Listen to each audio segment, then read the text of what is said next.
Tertúlia. Meu boa tarde aí para todos e todas. Hoje é dia 11 de janeiro de 2012, quarta-feira.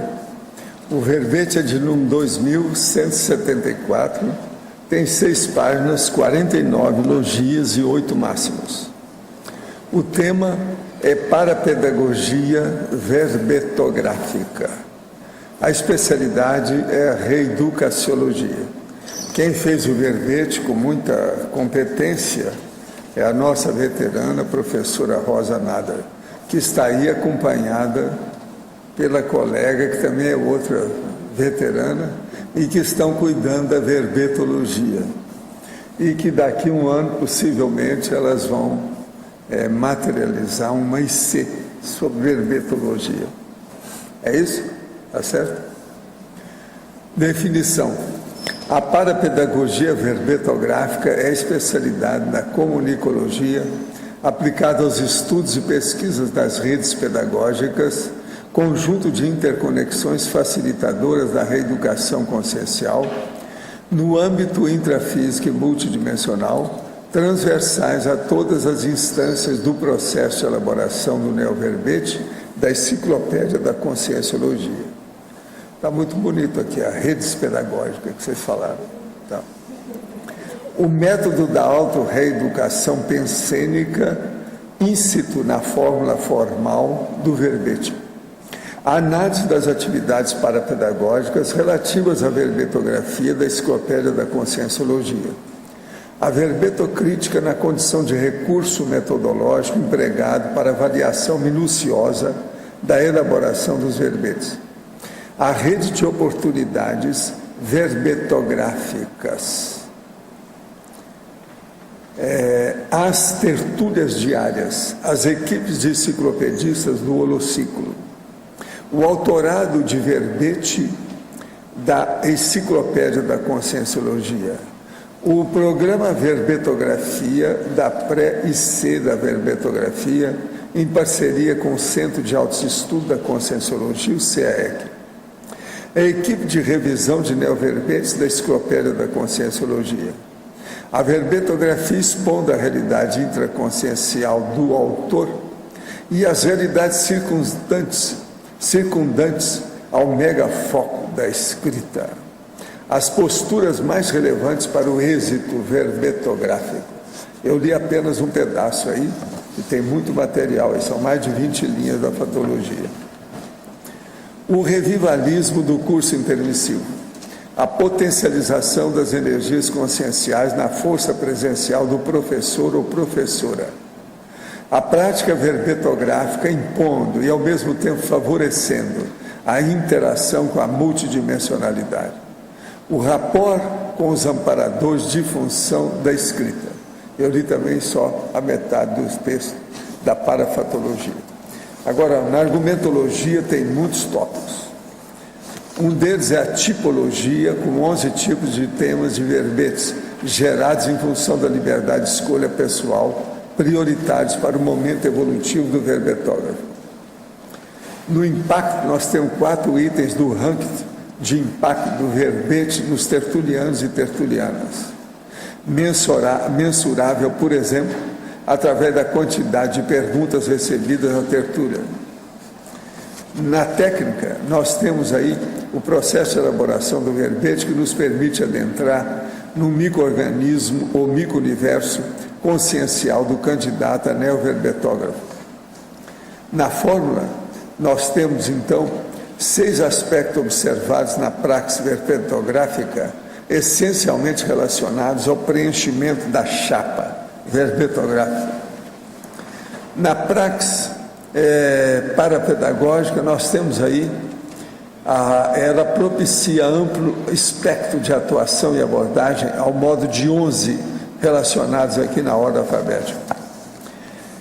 E, considerando-se a teaticologia verbetográfica, identificam-se pelo menos 4 resultados relativos à parapedagogia verbetográfica relacionada na ordem lógica aqui. 4 tipos. Na remissiologia dos 15 itens nós destacamos autoeducabilidade, enciclopediologia, tertúlia conscienciológica, verbete e verbetorado conscienciológico. Agora, eu chamo a atenção para a frase enfática, que ela aí é chamativa mesmo, que ela está perfeitinha. A parapedagogia verbetográfica catalisa a recuperação de cons, a inclusão maxproexológica e a parafiliação autorrevezamental evolutiva do professor verbetógrafo conscienciólogo. Você, docente de conscienciologia, compreende a importância da verbetografia para o autodesassédio evolutivo? Já emprega as tendências enciclopédicas no exercício da TARES em prol da qualificação docente? A bibliografia tem um item aí, no cálculo. Agora, na mega análise, nós destacamos aqui 16 itens junto com o João Paulo. Reeducaciologia, comunicologia, paradidática, assistenciopensenidade, verbetocrítica, autorado, parapreceptoria, professorado, tertuliário, autodidaxia, grafofilia, verbetografologia, enciclopediologia, mentalsomatologia, conformaticologia e paratécnica. Agora, questionamento. Tem certeza que já me suicidei em outras vidas? Nessa vida já tive crise de depressão e pensamentos suicidas. Em alguns momentos esses pensamentos ainda vêm forte. Minha família e eu conhecemos a conscienciologia há 17 anos. De que modo posso me ajudar? Porque muitas vezes, quando estou nessa situação, parece que ignoro todos os conhecimentos que tem da conscienciologia. Tem dificuldade de sair desse padrão. Tudo indica que você tem um assédio violento antigo. Você tem que dar um jeito de trabalhar com o estado vibracional. E a hora que você vê que esses pensamentos te atormentam, começa a mexer com o estado vibracional para você se encapsular. E o jeito é trabalhar com isso. Isso é tolice, enorme, bobagem, besteira, perda de tempo, uma das piores coisas que você pode fazer. Suicídio é a pior frustração que a pessoa vai ter. De modo que não entra nessa. Agora, veja, isso é assédio. Tem heteroassédio. Tem assediador brabo atrás disso. Abra o olho com isso. Sou recém-formado em fisioterapia e estudante de medicina chinesa, mas trabalho com terapia energética Reiki há 8 anos. Venho realizando autopesquisa há 7 meses sobre diversas áreas e acabei encontrando o site Consciência Lúcida, onde venho estudando sobre conscienciologia há algum tempo. Em caso de lesão encefálica com sequelas graves, levanta o indivíduo ficar em estado vegetativo, de que modo a consciência ficaria nesse caso? Estaria ela em projeção até o corpo físico vir a falecer? Não tem nada de projeção.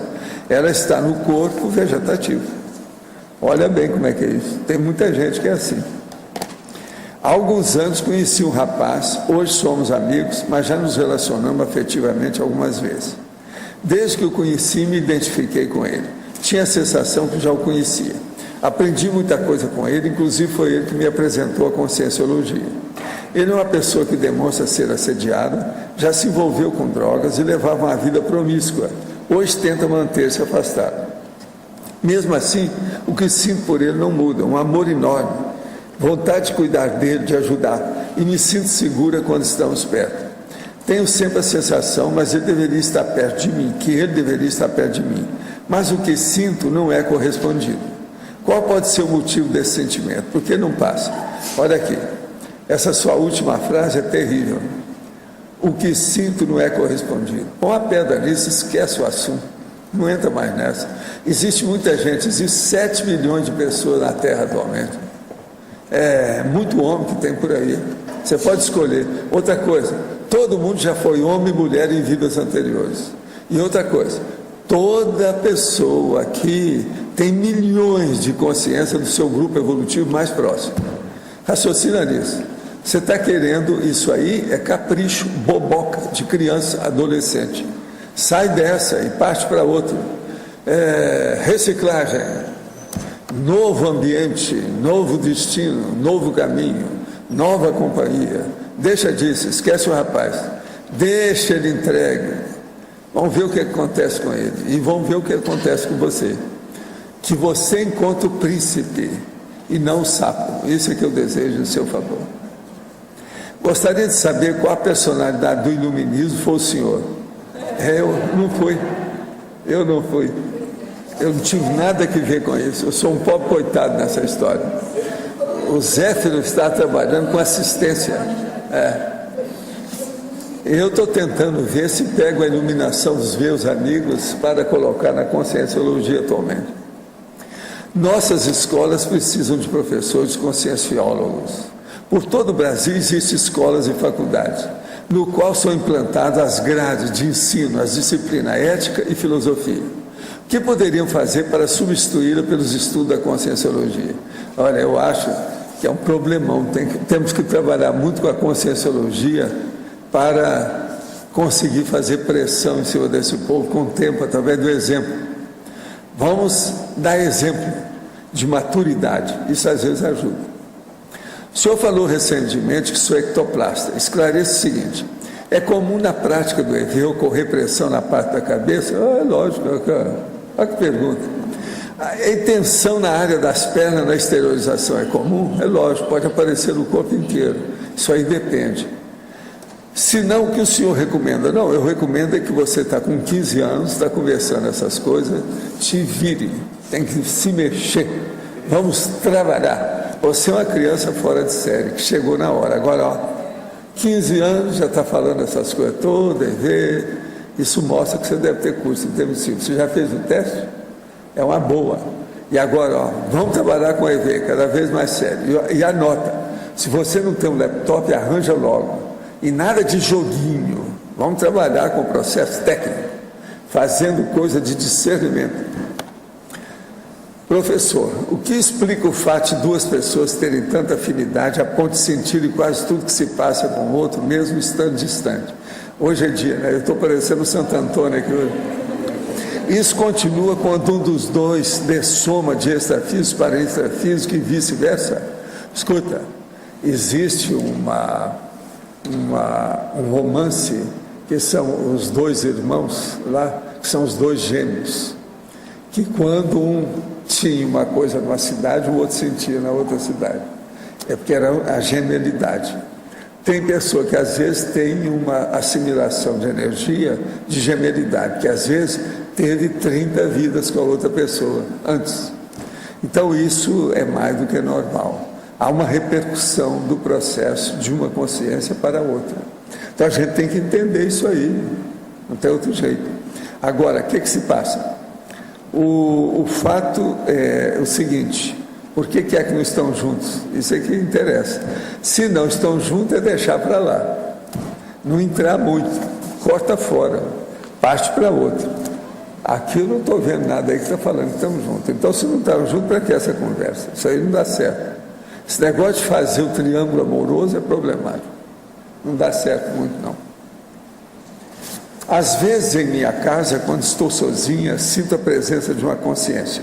Ainda estou analisando, me parece consciente. Só pode ser, né? Se é uma consciência. O que seria? Você acha que seria um elefante? Uma pantera extrafísica? Me observa principalmente quando estou estudando os assuntos da conscienciologia.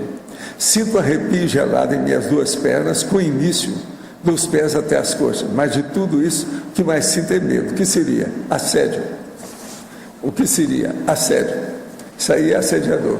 Você deve funcionar isso. Começa a estudar o estado vibracional para você se defender e deixar disso.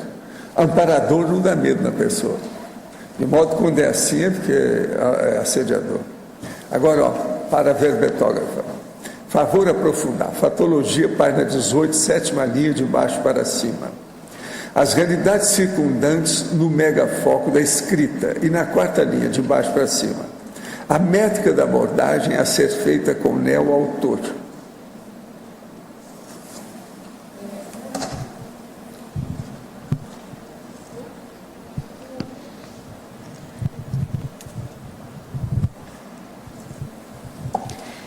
Alô?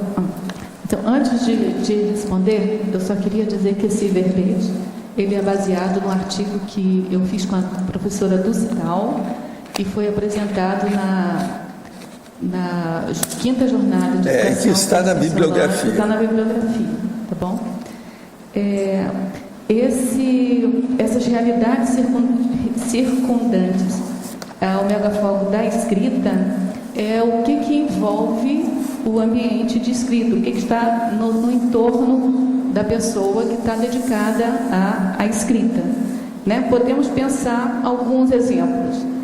A dedicação à intelectualidade, a participação na tertúlia, quando a escrita é relativa a verbete, o interesse, né, no estilo enciclopédico, por exemplo, e tantas outras circunstâncias assim que envolvem esse ambiente da escrita verbetográfica.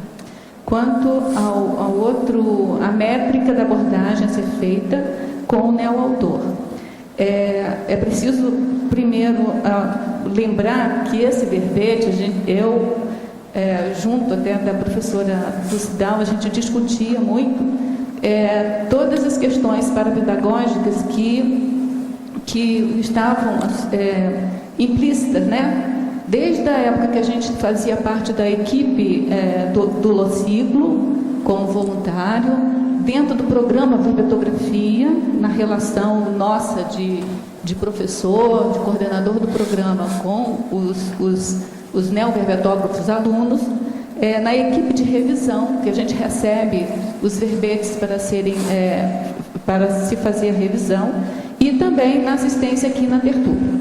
Então, quando a gente fala dessa métrica da abordagem a ser feita com o neoautor, é um recorte que a gente está falando do ponto de vista da equipe de revisão de verbete. Então, quando a gente recebe verbete para entrar no processo de revisão, a gente tem que fazer uma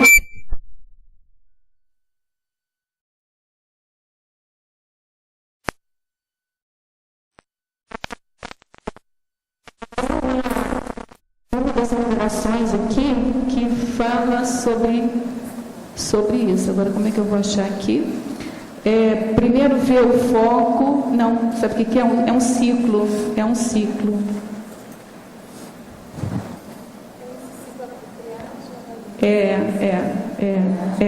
É o último ciclo. O ciclo parapedagógico, triagem, avaliação, diagnóstico para a dosificação da abordagem didática aos neoverbetógrafos. Então, a gente pode ter um verbete praticamente pronto no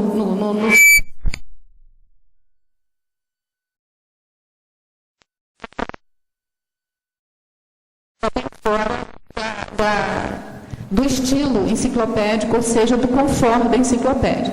A gente pode pegar um verbete que está aparentemente pronto do ponto de vista do conforto, mas ele ainda está um pouco superficial. Enfim, a gente tem que analisar o verbete para ver qual é o enfoque que a gente vai dar naquela revisão. Né? E outra coisa também que a gente observa é o próprio neoverbetógrafo, ou seja, o autor daquele verbete. Se aquele autor estudou profundamente aquele tema, se ele ficou superficial naquele tema. Então, tudo isso faz parte de uma primeira abordagem, de uma primeira métrica que a gente faz da situação como um todo. Tecnologia, página 19, primeira linha. A técnica da parapsicoteca vivenciada. Eu não me recordo muito, né, da parapsicoteca quando eu estava no intermissivo.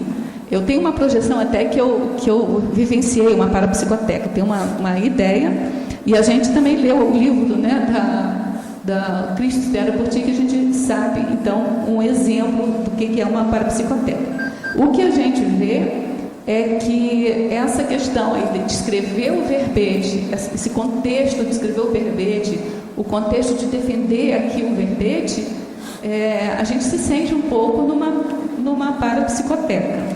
É essa questão aí que a gente quis ressaltar. Meu irmão distrata minha cunhada na frente dos filhos, que, embora pequenos, estão começando a fazer o mesmo com ela. Ele é agressivo verbalmente com as crianças, que brigam entre si sem parar. O que posso fazer sem ser invasivo? Olha, aí você chega e fala a verdade e fala para eles consultarem a consciência terapia, ou, se for possível, um psicólogo de família, alguma coisa nesse sentido. E fala sobre a defesa da sua cunhada, porque você falando com seu irmão, você está defendendo a cunhada, quer dizer, ele não pode reclamar nada.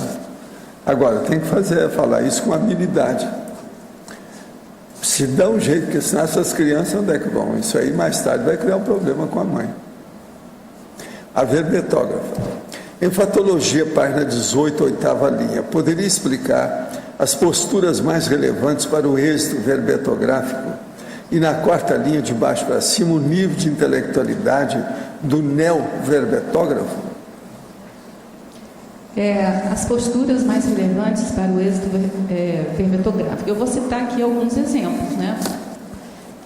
Então, eu começaria com a automotivação a realizar. Porque não é aquele fogo de palha. Quero fazer um verbete, Não. É uma motivação a realizar. Tem que começar o verbete e manter aquela motivação até realizar a escrita do verbete. Outra questão muito séria também é a paciência pesquisística, que é uma outra postura. Então, no Verbetografia, por exemplo, a gente tem 2 aulas logo no início do programa. Uma, que é o self-brainstorming, para a pessoa colocar no papel tudo que ela já tem de conteúdo daquele assunto. Ótimo, mas isso só não basta. A segunda aula que a gente tem, que é um checklist de pesquisa, que é mostrando para a pessoa como é que ela pode fazer uma pesquisa vasta, detalhista e exaustiva sobre o assunto. Diante daquele material todo, é que a gente vai começar a organizar aquele material na escrita do verbete. Então, a paciência pesquisística é uma das posturas. Uma outra postura é tornar-se interessado na verbetografia, né? Uma outra postura é a apreensão, é procurar aprender a importância do momento conscienciológico nosso aqui, do papel dessa enciclopédia sendo organizada aqui, né? E também um outro exemplo é a auto-organização operacional. A pessoa procurar fazer uma auto-organização que possibilite a pessoa se dedicar à escrita do verbete. São alguns exemplos. Em tecnologia, página 19, primeira linha. Poderia explicar a técnica de aula usando a chapa verbetográfica? E na quarta linha, a verbetografia como recurso técnico avançado para o autodidatismo parapedagógico. A técnica, nós consideramos assim, a gente ainda está, absorvendo o que de tecnologia tem essa chapa verbetográfica para a gente.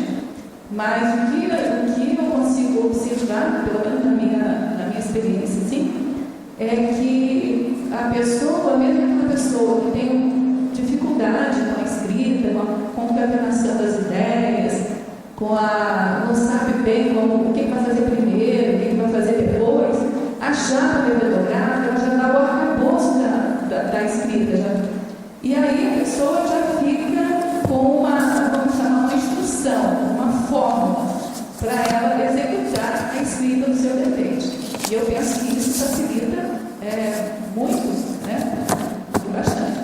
Dentro da chapa verbetográfica existem sessões que aí se mexem também com as operações mentais. Então, a chapa não é uma coisa fria, não é uma fórmula fria. É uma fórmula que vai mexendo com as operações mentais do neoverbetógrafo. A outra é o recurso técnico avançado para o autodidatismo pedagógico, a verbetografia. Sim, então a verbetografia com tudo isso, quer dizer, a chapa, ela foi dada para nós assim de presente, né? Organizada pelo organizador da enciclopédia.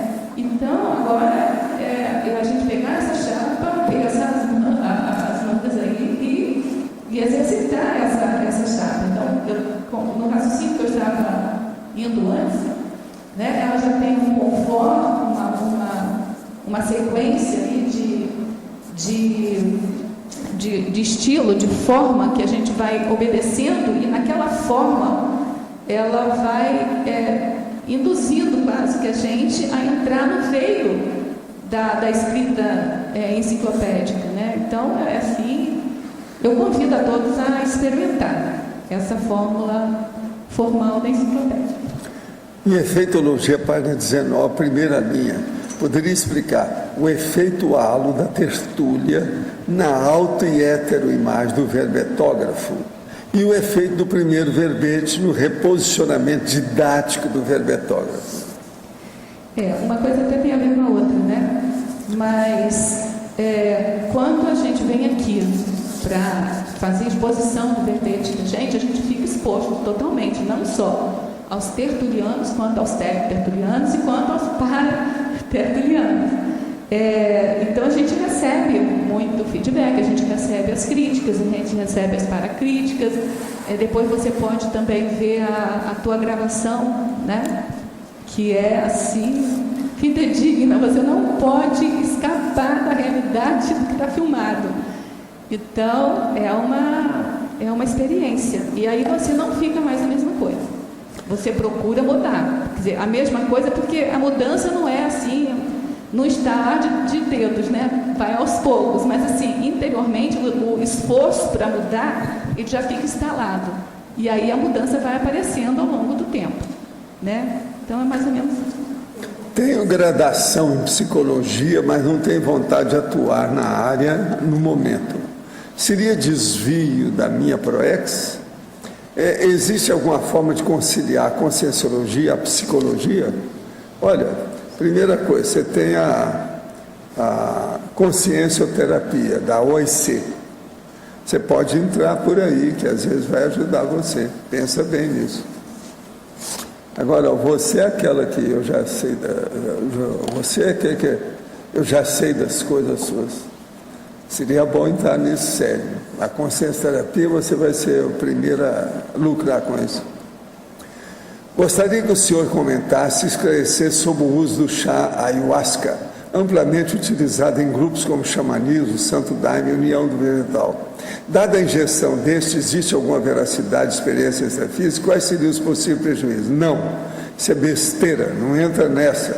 Isso aí é um perigo e o governo permite isso tudo. Isso aí é um perigo e torra, principalmente as crianças que bebem o Santo Daime. Ele ataca e dá hepatopatia, cria comorbidade no processo hepático. É negativo. Qualquer coisa você querendo, veja que tem um capítulo inteiro do livro Projeciologia sobre isso. Santo Daime. É besteirada, não entra nisso. É tóxico igual aos outros e até pior.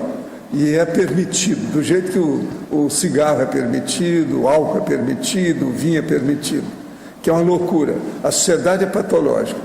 Ela deixa alguns crimes a pessoa caminhar com aquilo e outros ela quer corrigir. Agora o pior, a incoerência está pior. Estão combatendo o cigarro e estão abrindo vaza para a maconha. Loucura total. Para com isso, que Santo Daime é uma das maiores besteiras que foram criadas no Brasil. Professora Rosa, a senhora poderia informar se, com o curso verbetografia, é possível tornar-se um neoverbetógrafo? É lógico, não é óbvio, essa não.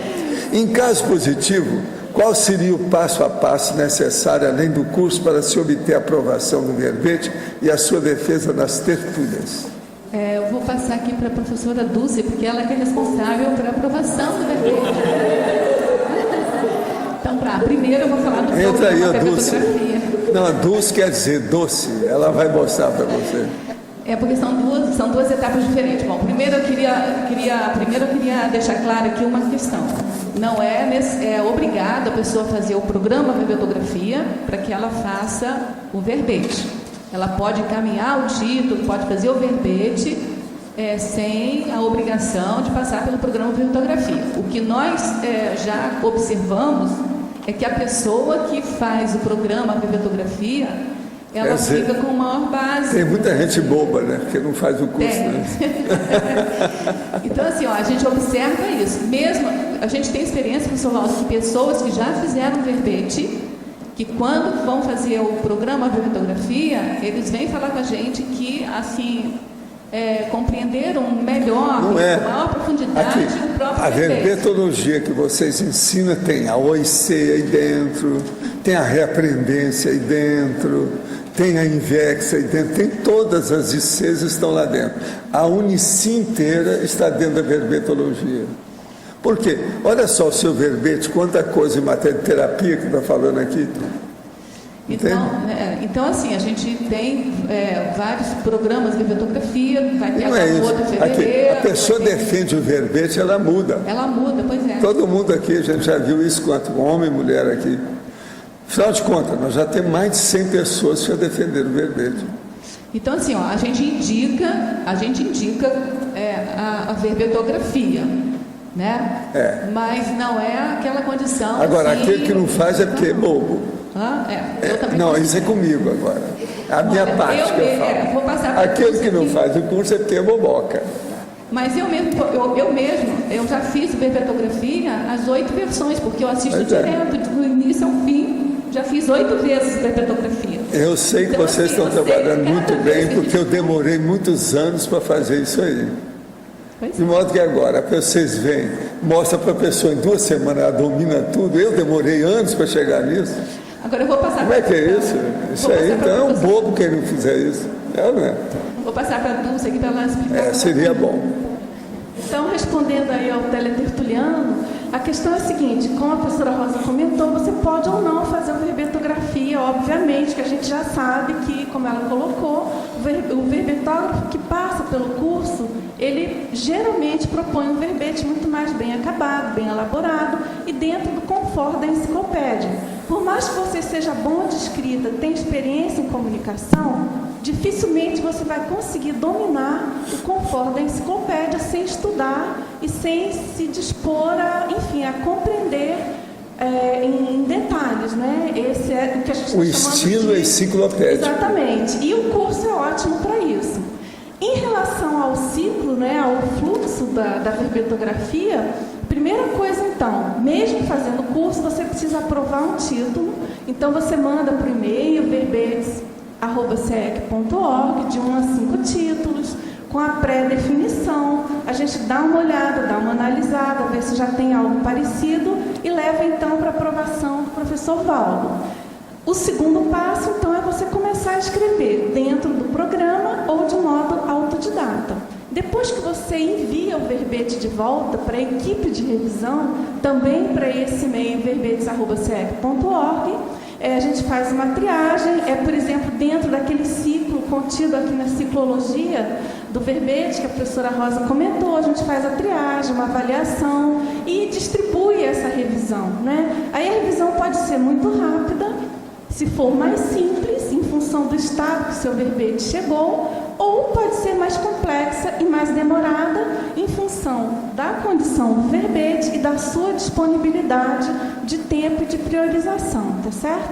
Então, depois disso é bem simples, o verbete é finalizado, é encaminhado para a equipe que compõe a equipe, além, né, da equipe específica da nossa revisão, vai para o professor Everton, que faz toda a checagem de conforto final de digitação da enciclopédia, já da diagramação, né? E vai então para a equipe também da professora Adriana Lopes, do professor Antônio Pitaguari, que faz uma revisão final, e então vai para o professor Valdo Vieira, que é um coautor, tá certo? O coordenador geral. Então, todo verbete tem essa revisão finalíssima dele. Então, isso é devolvido e vai para o professor Amin Lascani, que é a última etapa do ciclo da verbetografia. Ele, então, prepara a impressão e o grampear. O último ciclo é o grampeamento. Vai para o ciclo e você, então... Depois dar grátis para o povo. Gratuitamente, distribuir gratuitamente. Exatamente, vai para votação e você... Então, agora é aí que ele vai sentar então na cadeira dos réus. Exatamente. E vem o julgamento de Nuremberg. Isso mesmo. Qual a relação do estado vibracional e a autoconfiança? De que maneira o EV auxilia nesse processo? O EV auxilia porque ele, pouco a pouco, vai tirando todos os bloqueios de energia que a pessoa tem. A hora que diminui os bloqueios, a pessoa se sente mais equilibrada. Esse equilíbrio dá autoconfiança, porque fica dentro do processo do autodesassédio. Então é muito importante, porque No universo, no cosmos, existem duas realidades: a consciência e a energia. A consciência tem inteligência e a consciência comanda a energia. A energia é o instrumento, é o agente da consciência. Porque quando nos posicionamos quanto à busca pelo autoconhecimento, o assédio é maior? Porque você acaba não sendo mais a presa, a vítima do assediador. Ele deseja, igual a Igreja Católica, por exemplo, deseja que o povo tudo seja burro, ou se não, só siga aquilo que eles mandarem. Porque quanto mais a pessoa fica genuflexa, sob ou submissa, melhor para ser dominada. Então, a hora que você começa a raciocinar, você começa a ter o 13 de maio. É o dia da libertação dos escravos. Você começa a melhorar. Acaba a lavagem cerebral. Porque o assediador, ele faz uma lavagem cerebral em cima da pessoa, que é a vítima, é a presa. Então, aí acabou a vítima. Ele se torna autônomo, fica independente, ele se liberta. Então, esse aqui é um negócio sério. Olha, eu queria dizer que hoje nós temos aí um amigo meu que está completando os 17 anos dele. Eu queria que vocês dessem umas batidas de palmada grande, que é o Renato, que está no setor A.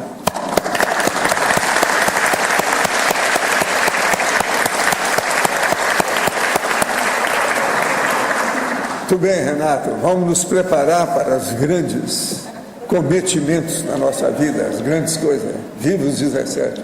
Para comemorar, eu estou participando do curso aí da verbetografia. Muito bom. Toda vez que tem a projeção, acaba em um sonho projetivo que estou cego ou com a visão muito limitada. Que poderia ser isso? Projetar-se deixando de lado, deitar de lado é mais difícil que decúbito dorsal? Não. O problema todo é você tem que fazer toda essa experiência e ver o que funciona com você.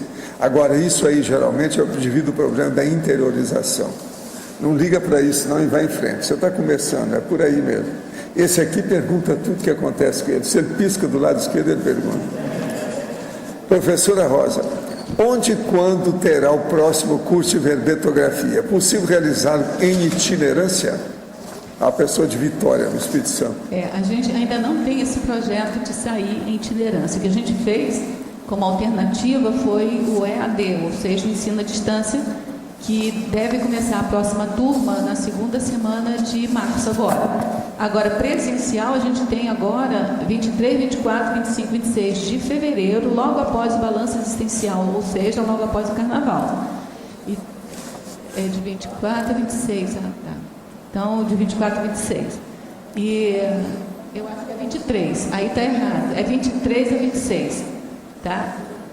Aí que está errado. É 23 a 26, sim. E a gente, então, pede para a pessoa entrar em contato com a recepção do CAEC e lá eles vão dar a informação, que a turma já está aberta. Agora, a gente pede, por favor, se a pessoa está decidida mesmo a fazer o verbetografia, que faça a inscrição o mais breve possível, porque são poucas vagas. Tá? Com relação ao tema conscienciologia na educação formal, existe alguma previsão para a abertura de escolas formais de ensino na Cognópolis? Já tem, na escola formal, já tem o Bertone, que a pessoa quer, desde pequenininha até lá. Em caso positivo, essas escolas, colégio, universidade, teriam um programa de ensino aprovado pelo MEC, porém baseado no paradigma consciencial? Não, isso ainda não existe. Agora, tem aqui um muito avançado, é o Colégio Bertone. Sinto que quando estou produzindo algo artístico, pintura, desenho, intelectual, roteiro de cinema, às vezes sinto que existe consciência por perto observando e muito raramente influenciando nesse processo. Existem muitos consciências que influenciam na criação desses verbetes. Olha, todo mundo que escreve pode estar inspirado por alguém. Isso faz parte. Outra coisa, todo mundo é sensitivo. Todo mundo, em tese, pode ser psicógrafo. Todo mundo, em tese, recebe intuição e inspiração. De modo que isso é normal. Estou em um grupo de estudo e pesquisa da conscienciologia. Percebo que o grupo não vai para frente. Quando fazem alguma pesquisa, guardam para si. Estou pensando em sair e continuar minhas pesquisas sozinho. Estou errado em pensar assim? Ou já falei o que penso para ver se o grupo se motiva e nada? Quando nos encontramos, falamos de tudo, menos das pesquisas. Poderia falar algo? Sim.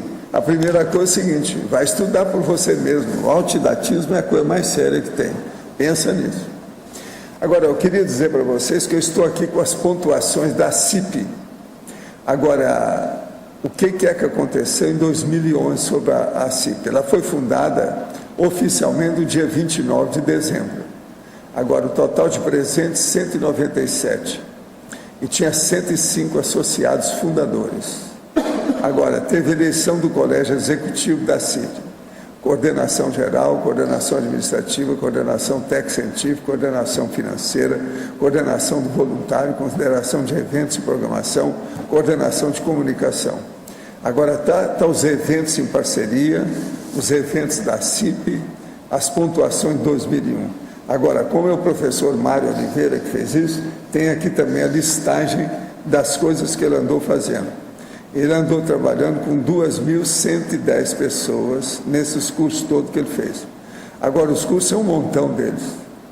Você de ver o que é que funciona mais. Agora, segundo você, o que funciona mais é 40 manobras para preceptoria. Esse aqui, que tem mais gente. Então, vocês vejam, tem muita coisa para nós estudarmos, tecnicamente falando aí. Olha bem o que é que vocês vão fazer com isso. A CIP, olha bem.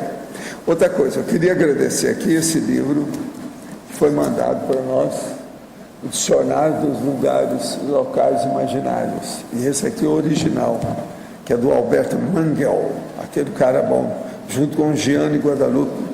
Agora, eu quero agradecer aqui a Isabela Carvalho Santos, de Campanha, em Minas Gerais, que mandou. Muito embora isso aqui, eles mandaram de Santa Catarina, do South Carolina, nos Estados Unidos. De modo que eu quero dizer, de qualquer maneira, seja dos Estados Unidos ou daqui ou de qualquer lugar, nós agradecemos muito esse dicionário. Esse é original, grande, sério, em inglês. Ele é fora de série, esse dicionário, em matéria de locais para a gente examinar as coisas. Ele tem cerca de 750 páginas. Muito bom mesmo. Vale a pena ver. Nós agradecemos aí a remessa do dicionário. Valeu a pena. Mais um. Nós temos muito dicionário atualmente. Já está caminhando para 6 mil, não é isso? Quase 6 mil. E outra coisa, a nossa holoteca está caminhando para 800 mil livros. Está quase. Está chegando perto. Não é fácil. É 880 mil livros. 80 mil livros.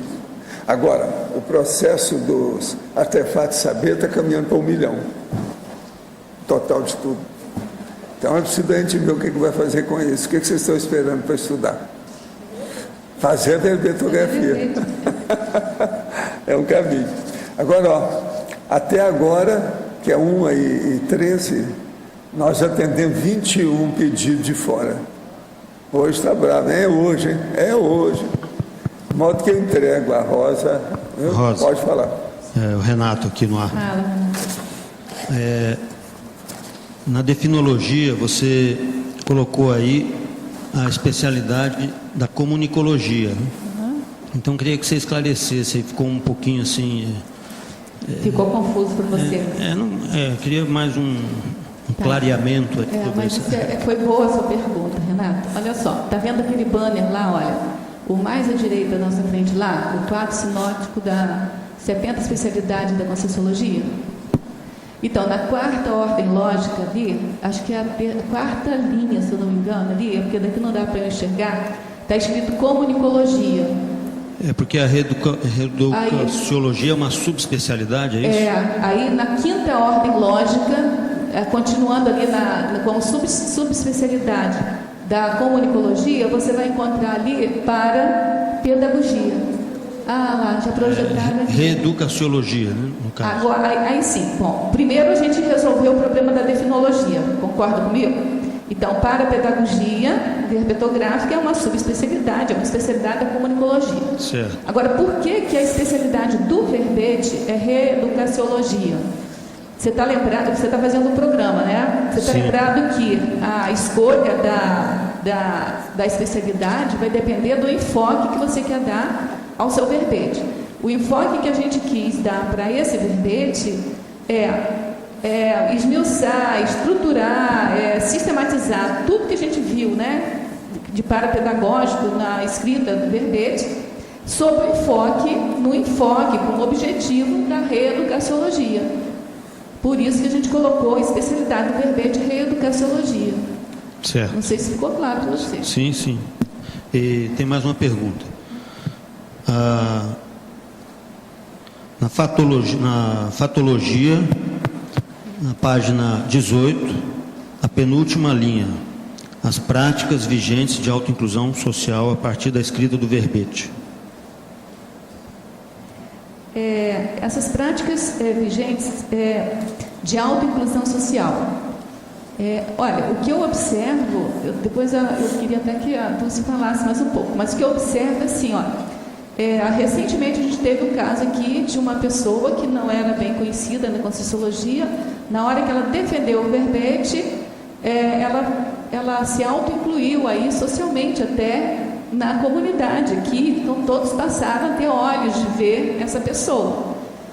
Isso é bem comum, né? A pessoa às vezes fica quietinha no canto, não pergunta muito, mas chega aqui, ela se expõe de uma tal maneira que dali para frente ela fica visível, ela se torna visível mesmo aqui dentro da nossa Covinópolis aqui. Não sei se a professora Dulce...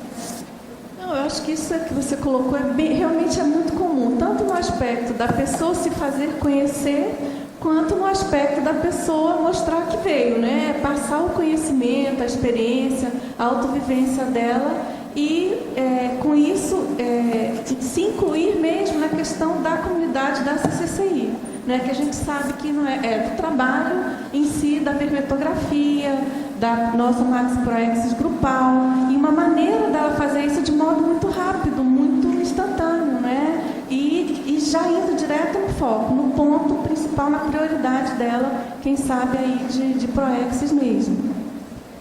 Por extensão, você pode até pensar a autoinclusão para o social também, porque aí, né, os amparadores, e às vezes até o assediador, mas enfim, a gente espera que seja mais os amparadores, começam a enxergar melhor aquela pessoa, porque ela se expõe um pouco mais, ela mostra a sua predisposição a evoluir. Rosa, obrigado. Suzane aqui. Voltando a essa condição aí da autoinclusão, que está na fatologia, Sim. Na educação, mais detidamente na educação especial, a gente sabe que é todo um movimento de educação inclusiva, Sim. que diz tratar as pessoas diferentes de maneiras iguais. Eu gostaria que você fizesse um contraponto aí com a principiologia, onde você coloca o princípio de tratar os diferentes de modos diferentes. Sim, olha só, eu penso que a autoinclusão aí, que a inclusão social não é tratar todo mundo de maneira igual, é tratar os diferentes de maneira diferente. Assim, o resultado parece igual, mas é a meta que é a mesma, que é a autoinclusão. Então, na minha avaliação, a verdadeira democracia é você trabalhar os diferentes de maneira diferente, tá certo?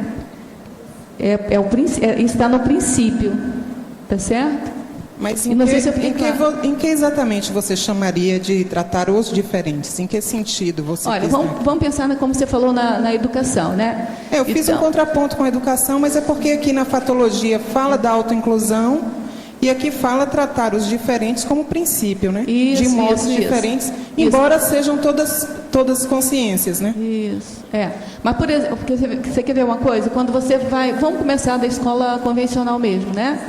Se você tem lá uma criança com um pouco mais de dificuldade de aprendizagem, você vai favorecer com métodos diferentes daquela que é mais taquipsíquica, que é mais acelerada, para chegar no mesmo ponto, que é na mesma condição de competência. Mas o meio que você vai usar é tratar diferente a pessoa da sua maneira. Aqui na verbetrografia é a mesma coisa. Por exemplo, chega algum verbetógrafo que nunca escreveu nada, nem em Conscienciologia e nem em área nenhuma. essa pessoa, a gente vai observar essa possível dificuldade, porque nem sempre essa pessoa tem dificuldade, porque aí já tem a paragenética por trás também, segurando aí a questão.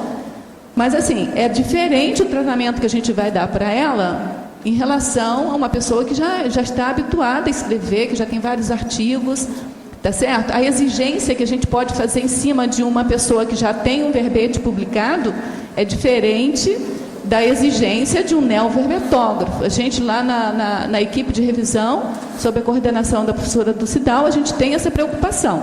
A gente dá uma preceptoria maior às pessoas que estão chegando pela primeira vez como neoverbetógrafo, né? Mas as pessoas que já fizeram 2 verbetes, 3, a gente já entende que se a gente ficar arrumando conforto para aquela pessoa, a gente, ao invés de estar ajudando aquela pessoa, está com interprisão com aquela pessoa, a gente está retardando aquela pessoa, né? E tem também uma questão que a gente colocou até aqui, que é da liderança situacional, que isso não é, a gente pegou emprestado essa expressão aí da ciência convencional, que é a questão do estilo, que envolve, né, a relação entre o estilo de liderar, a maturidade do liderado e o contexto em que aquilo tá, que ambos estão, que se encontram, ambos se encontram. Ou seja, a tese principal disso não existe uma forma única de liderar todas as situações. Ou seja, para cada situação ela merece um tipo de liderança, aí você pode colocar qualquer outra questão, né? Então, tipo de educação, enfim. Então, nós podemos considerar que tratar os diferentes de modo diferente, ainda assim promove a autoinclusão através da parapedagogia verbetográfica. É a verdadeira democracia. Isso. Okay. É antidemocrático você trabalhar igual todo mundo. Muito obrigada. Certo? A base tem um binômio verdade-limite aqui, olha, que também traduz muito isso. É o binômio. Cadê ele? Binômio, é o primeiro binômio, verdade-limite. É você fazer a dosagem exata da Verpom até a resistência do revisado. Né? Então, assim, você vai falar para a pessoa que trouxe o seu verbete para revisar, mas você tem que analisar a capacidade da pessoa também. Então, você vai fazer de acordo com a capacidade dele. Tá certo? Então, isso é permitir a inclusão social de todos. Porque se a gente fizer no nível só, um vai ficar... né? Quem está acima fica supérfluo ali e quem está abaixo não entra nunca na inclusão. Rosa, eu vejo que você respondeu aí brilhantemente. Mas é interessante isso daí, porque que pega um pouco, né? Porque isso tem muito absorvido dentro da educação como um princípio, que é largamente repetido, né? De tratar igual todo mundo e tal. A gente, historicamente, vê isso, parte principalmente da Revolução Francesa, né? Liberté, égalité, fraternité. E é errôneo, né? E aquilo foi absorvido. Só que o que acontece? Como você muito bem colocou, na hora que você trata igual todo mundo, isso é uma maneira de ignorar as necessidades de cada um. Então, o que aparentemente seria algo democrático, a favor de todos, na verdade, você está indo contra, porque você está deixando de lado determinadas carências que alguns têm, outros não têm. Então, a gente às vezes vê muita boa intenção nessa defesa do princípio, né, tratar igual todo mundo, mas a igualdade ela existe do ponto de vista de direito. Mas do ponto de vista de você tratar as necessidades, vai diferir de pessoa para pessoa. E hoje, até mesmo dentro do próprio direito, já há um avanço que você tem o direito dos idosos, o direito das mulheres, você tem especificamente para determinados grupos, faixas etárias, direitos específicos. Já se observa que não existe essa igualdade como é colocado. Então, isso tem que ser discutido e tem que ser amadurecido. Tem um princípio do direito que tanto é que você tem lá o ECA, né? O Estatuto da Criança e do Adolescente. Agora, é um documento específico para um público específico. Na minha lógica, tratar todos iguais é tratar todos com essa condição de tratar na medida dele. Isso é tratar todo mundo igual. Isso. Tá certo? Então, assim, tem uma... Nossa, você respondeu muito bem. Acho que é isso. Renato, você ia falar alguma coisa?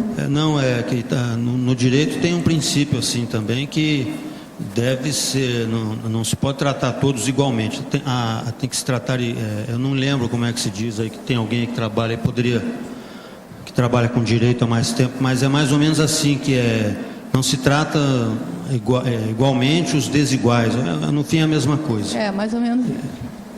Agora, isso aí, olha, tem uma certa preocupação também, tá? Porque se você tratar diferente as pessoas diferentes, sem a visão de equalizar como meta futura, isso pode estratificar a diferença. E isso é que não pode, aí que entra a igualdade. E aí entra a cosmoética também como embasamento dessa distinção. Isso, por isso que quando eu leio isso, eu enxergo, assim, na minha cabeça, é tratar todo mundo igual, cada um na sua necessidade. Tá certo? E aí tem um modo diferente de fazer com cada um, mas as oportunidades são iguais. Rosa. Oi. Rosa. Oi. Aqui no B. Na página 20. Na página o quê? Página 20. Culturologia. Eu gostaria que você esclarecesse melhor para mim. Culturologia. Sim, a culturologia. A multiculturologia da reeducaciologia. É que primeiro a gente está tratando aqui da questão da reeducação. Então, aqui na conscienciologia, todo o nosso conhecimento aqui, todo o nosso trabalho aqui é de levar a questão para a reeducação. Por quê? Porque a gente considera toda a vida seriexológica da pessoa, né? A gente não acha que a pessoa aqui nasceu uma tábula rasa, né? Então, aqui a consideração aqui é da reeducaciologia. Principalmente aqui, o ideal aqui seria a autorreeducaciologia, né? Que é a pessoa se autorreeducando. E aqui a multiculturologia é o conjunto de várias culturas voltadas para a reeducação da condição, aí do neoverbetógrafo. Tá certo? Não sei se ficou claro. Ficou claro. Rosa, aqui no ar. Fala. Na página 18, na estrangeirismologia, você pode falar da chapa quente online? Não sei se é o que eu estou pensando. É o que eu estou vivendo nesse momento aqui. É assim, olha, a gente faz o verbete, estuda o verbete, trabalha o verbete, vai para a revisão. Aí quando a gente senta aqui, olha, é a chapa quente, é o momento em que você vai responder todas as dúvidas, você não sabe que tipo de pergunta vão te fazer, a menos da pergunta do Renato. Eu tinha acabado de falar com a Dulce. Dulce, vão perguntar isso. Por que é comunicologia e reeducaciologia? O Renato chegou na hora. Eu acabei de falar. Renato chegou perguntando, senão eu já sabia, vai lá e pergunta depois para todo mundo ouvir. Agora, com exceção, assim, são raríssimos esses casos, assim, a gente não sabe aonde é que vai aparecer dúvida, e pode aparecer até dúvida fora do contexto do verbete, né? Então, assim, é uma chapa quente. E outra coisa também, olha, que mexe com toda a emoção da gente. Eu me lembro que no último verbete que eu defendi aqui, eu vim de casa assim, eu vou ficar calma, eu vou ficar calma, eu vou ficar calma. Olha, eu cheguei aqui, eu estava tão agitada, eu não estava nervosa, mas era tanta coisa que eu tinha estudado, tanta coisa que eu queria falar, tanta coisa, que depois eu vendo meu vídeo, caramba, sabe, assim, eu falei assim, não, agora dessa vez eu vou ficar calma, eu já estou ficando elétrica de novo, eu quero continuar calma, entendeu? Rosa, sabe o que eu pensei também? Então, isso é chapa quente, você né, quer fazer uma... Eu pensei também na experiência que a gente teve com a educação à distância, da verbetografia, que também foi uma chapa quente, né? Você pode falar um pouquinho? Da verbetografia à distância? E da parapedagogia que teve lá, que é uma coisa nova, né, para o programa, enfim. Ah, sim. Eu pensei nisso no começo. Foi a dificuldade. Agora eu entendi. Entendeu? Foi uma chapa quente também online, não foi, Rosa? Foi. É o seguinte, a gente está coordenando aí o programa Verbetografia online. E eu não entendo, ainda não entendo muito, mas eu não sabia nem como entrar no Moodle, né? E a véspera do programa começar, a coisa não estava pronta, eu não sabia nada, porque quando é aqui presencial, eu não me aperto, porque se faltarem os professores, eu sou capaz de chegar lá e falar alguma coisa sobre aquele assunto. Mas online eu não sabia nem como chegar nos alunos, né? E aquilo foi, né? E aos poucos as coisas foram formando. Eu recebi alguns avisos assim, fica calma que vai estar tudo certo, e as coisas foram dando certo. E o programa Bibliografia à Distância, ele foi se conformando ao longo do tempo. Então a gente tinha uma aula online para tirar as dúvidas, porque a gente não queria fazer o convencional do EAD, que é aquela sala de conversa. Eu tenho um nome próprio, que eu não sei o nome. O chat, né? É o fórum de discussão. A gente não queria fazer, porque o conteúdo verbetográfico ele é bem complexo para a gente ficar respondendo por e-mail. Então, a gente preferiu fazer uma aula online. Aí, qual é a primeira dificuldade que apareceu? A gente tinha aluno da Alemanha, da Austrália, e tinha aluno dos Estados Unidos, de Portugal também. Então, a gente não conseguia um horário que fosse comum a todos. Aí, surgiu a possibilidade de a gente deixar gravada aquela aula para as pessoas pegarem depois aquela aula. E assim foi. Aí seria só para tirar dúvida, mas a gente viu que a aula estava meio xoxa. Aí a gente sugeriu fazer dinâmica. A primeira dinâmica foi com a professora Cristiane sobre definologia. Foi um sucesso. A partir dali a gente começou a fazer dinâmica com todas as sessões. E assim o programa foi se construindo ao longo do tempo. E era uma nova chapa quente. É uma chapa quente online também, né? Rosa, então para manter a chapa quente aí. Sim, vai. Página 18, atributologia. Você pôs aqui o predomínio das percepções extrasensoriais, notadamente do autodiscernimento quanto à comunicabilidade tarística. Sim, você quer saber? Por que não seria, no caso, atributos mentais? Por que você colocou aí percepções extrasensoriais? Olha, sim, o que a gente pensou aqui? A gente pensou aqui que para você fazer a parapedagogia verbetográfica, vai envolver, além do intelecto do cérebro físico, a questão do paracérebro. Você abrir o teu paracérebro para poder fazer um intercâmbio entre paracérebro e cérebro. Certo. Que esse, para mim, é o maior objetivo que é o desassédio, né, evolutivo que o professor Valdo colocou para a gente, e que, para mim, esse é o grande motivo da abertura da enciclopédia para a gente participar. Tá certo? Okay. Essa obra coletiva, uma oportunidade que nós estamos tendo de participar desse movimento. Tá certo? De melhorar a nossa correlação com o extrafísico aqui. Não, ficou claro, só que eu fiz o link com a condição da comunicabilidade como sendo um atributo mental. Mas tá. Tudo bem, mas a comunicabilidade tarística, quando você fala no tarística, aí já envolve a audição, né, do amparador, enfim, a comunicação, a intercomunicação com o amparador. Agora, e aí. Sobre esse assunto aí da comunidade, eu queria abrir um parênteses e perguntar uma coisa para você. Aqui tem uma moça que chama Khadija. Tem. Você sabe quem é que foi Khadija? Aqui tem alguém que chama Maomé? Maomé? É. Que eu saiba, não. A Khadija foi a mulher do Maomé. Foi? Khadija, cadê você, Khadija? Ela está no programa. Como é que fica isso? Ela está no programa. Ela está no curso. Tá. Então tá. Ela foi a mulher do Maomé.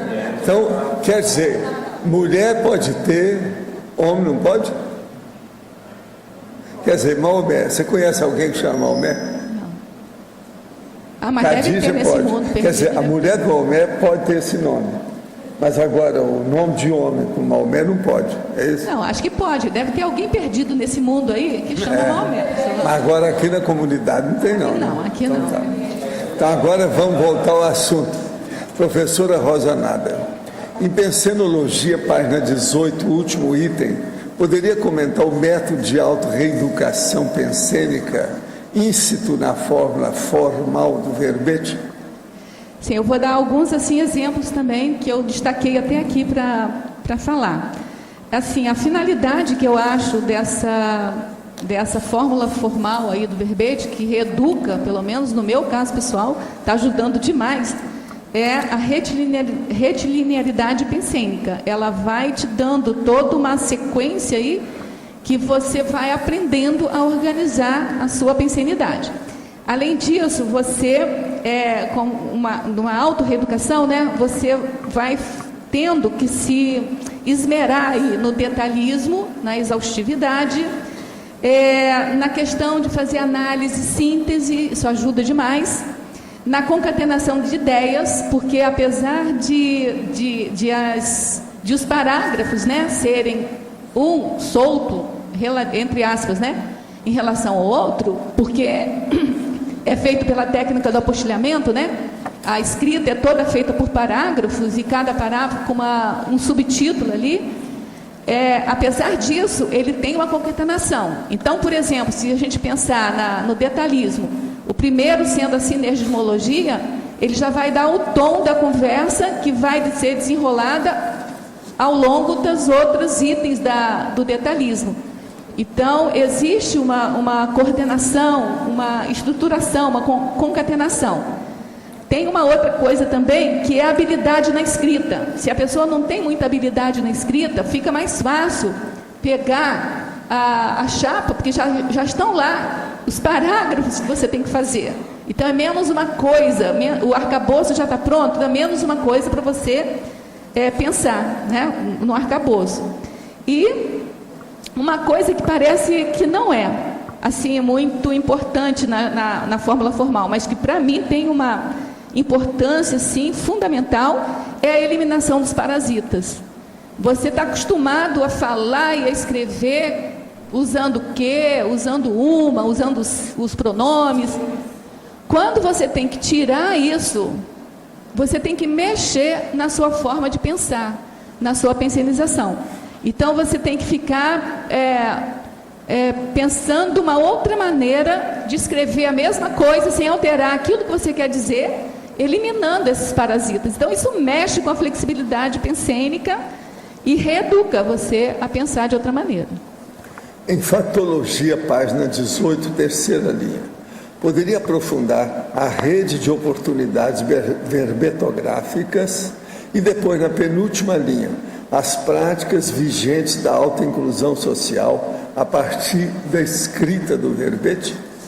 Essa última a gente já comentou, a gente depois pode até comentar mais um pouco, mas a rede de oportunidades verbetográficas, a gente até enumerou logo a seguir os outros itens, praticamente são mostrando como é que é composta essa rede. Por exemplo, as tertúlias diárias pertencem a essa rede de oportunidades, as equipes de enciclopedistas do Holociclo, trabalhar lá no Holociclo, nas equipes, já faz parte dessa rede de oportunidade.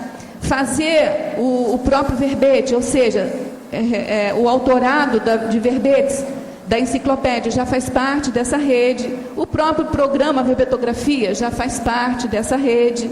E aí eu fui colocando aí na frente, né, as oportunidades, as ações que fazem parte dessa rede. A própria equipe de revisão de neoverbetes, para quem já fez o verbete, que quer aprofundar assim na verbetografia e quer trabalhar com a gente na verbetografia, na revisão, já é outra oportunidade que já está dentro dessa rede.